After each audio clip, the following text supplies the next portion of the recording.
Bienvenue, mesdames et messieurs, à votre bulletin est toujours glorieux. Les Canadiens ont eu une grosse semaine et on va la passer en revue de maintenant. Cette semaine a commencé le 23 octobre alors que les Canadiens étaient du côté de Buffalo pour affronter les Sabres. Je vous invite à aller regarder l'analyse de ce match qui est disponible sur la chaîne Toujours Glorieux. Les Canadiens ont ensuite repris l'action 24 heures plus tard au Centre Bell cette fois, alors qu'ils affrontaient les Devils du New Jersey. Le gardien partant pour le bleu-blanc-rouge, c'était Cayden Primeau. Et malgré la défaite de 5-2 que les Devils ont infligée à Montréal, Cayden Primeau a quand même joué un excellent match devant la grande puissance offensive du New Jersey. Il a fait des arrêts qui étaient très importants, à des moments qu'il était tout autant, et puis il a vraiment bien gardé le filet du CH. Les Canadiens ont ensuite profité d'une pause d'une journée avant de reprendre l'action toujours au Centre Bell face aux Blue Jackets de Columbus. Et on a eu le droit d'avoir une très belle performance de la part du capitaine Nick Suzuki.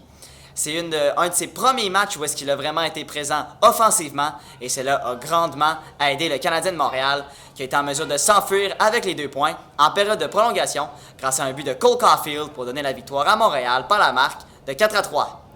On a ensuite eu le droit à un copier-coller du match des Blue Jackets le samedi soir alors que les Canadiens affrontaient les Jets de Winnipeg.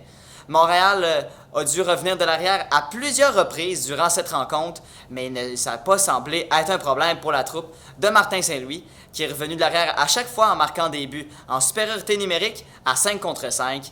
Alors, ça a été un match qui a été très complet et qui a été complété par un magnifique but du capitaine Nick Suzuki en fusillade. Les Canadiens ont terminé cette semaine avec 6 points sur une possibilité de 8, ce qui va les aider grandement dans leur lutte aux séries éliminatoires, qui même si on est en début de saison, est encore très importante. Donc c'est ce qui va conclure cette émission spéciale de Toujours Glorieux. Je vous invite à revenir la semaine prochaine pour plus d'analyses pour le match du Canadien de Montréal. Merci.